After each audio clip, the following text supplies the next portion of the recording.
大家新年好啊！我叫吉吉，歡迎嚟到2026年萬人頻道吉吉半月談。今日係第一期，嚟睇下香港有咩事發生。啱踏入2026年嘅呢2個星期，香港人最關注嘅就係錢啊！第一個就係公立醫院實施新收費啦。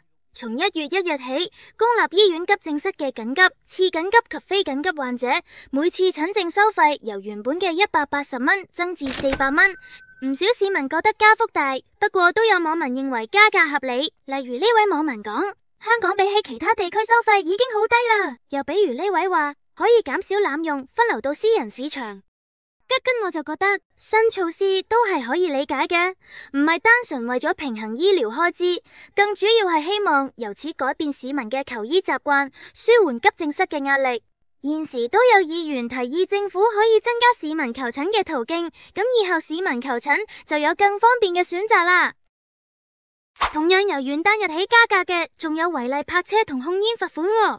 違例泊車嘅定額罰款額由原來320蚊調高至400蚊，控煙措施範圍擴大，定額罰款亦都由原來嘅1500蚊提高至3000蚊。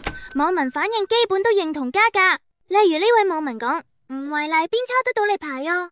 而呢位網民就話，佢出街前都會用出行易 check 下邊度有車位，睇嚟係個醒目仔嚟啊！多數網民都支持控煙，亦都有網民認為加強執法先至係關鍵，為人為己最好都係戒咗佢啦。咦？呢度點解咁多露宿者嘅？原來係排隊黨通宵排隊幫人吸牌啊！今個月初，運輸署免試簽發本地駕駛執照，通宵排隊嘅亂象竟然越演越烈啊！經各大媒體報道之後，運輸署隨即宣布取消現場派籌，並由1月12號起實施電子即日籌安排。有需要嘅市民要注意啦。再嚟睇睇食品安全問題。1月6日，食安中心公布，雀巢21個歐洲進口批次嘅嬰幼兒配方奶粉，疑似因為原材料受到污染，而含有納藥芽孢桿菌，需要召回產品。吉吉聽醫生講，啲細菌喺攝氏30度至40度係繁殖得最快噶，所以如果沖好奶粉又未即時食用嘅話，記得放雪櫃啊。如果 BB 食咗奶粉之後出現不適，就要盡快求醫啦。另一方面，新年新氣象，新一屆立法會喺元旦日宣誓就職啦。跟住1月8日，成功選出新一屆立法會主席李慧瓊議員，以5票之差成功當選，競爭真係好激烈啊！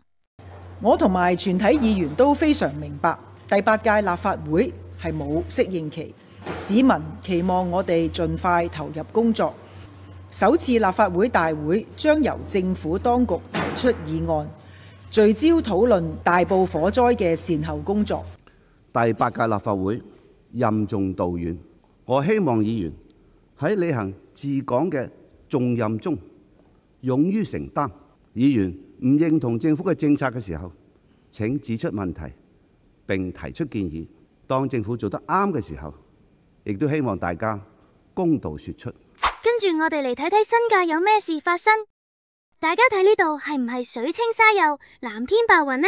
先嚟講個好消息，近期大鵬灣香港段獲選全國美麗海灣優秀案例，恭喜晒啦！新界不愧係我哋生態屏障嘅後花園啊！跟住我哋嚟睇翻大埔。1月6號，大埔區議會進行宏福園大火後嘅首次會議，會議關注火災嘅善後工作。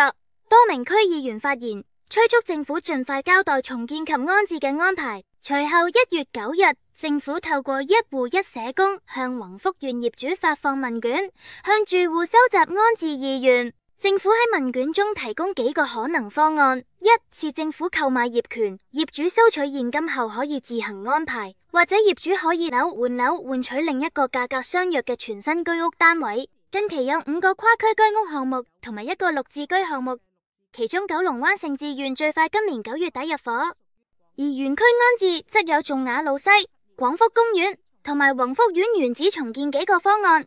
但原址重建耗時約10年咁耐，唔係個個都等得起哦。某啲媒體反覆炒作，黃偉倫話原址重建不切實際嘅講法，但好似啲網民唔 buy 佢哋喎。好似呢個網民就話，塊地咁空，真心有幾多戶係想原址重建呢？而呢位網民就話，原址重建衍生好多問題，公帑運用必然係天文數字，作為納稅人我絕對唔同意。仲有呢個話，係咪對所有火災嘅樓宇都一視同仁先？而佢講，你睇佐敦嘉利大廈重建後租金同市值差咗幾多喎？而呢位網民就話，如果人人燒咗間屋都用公帑賠償，以後仲會有業主維修防火咩？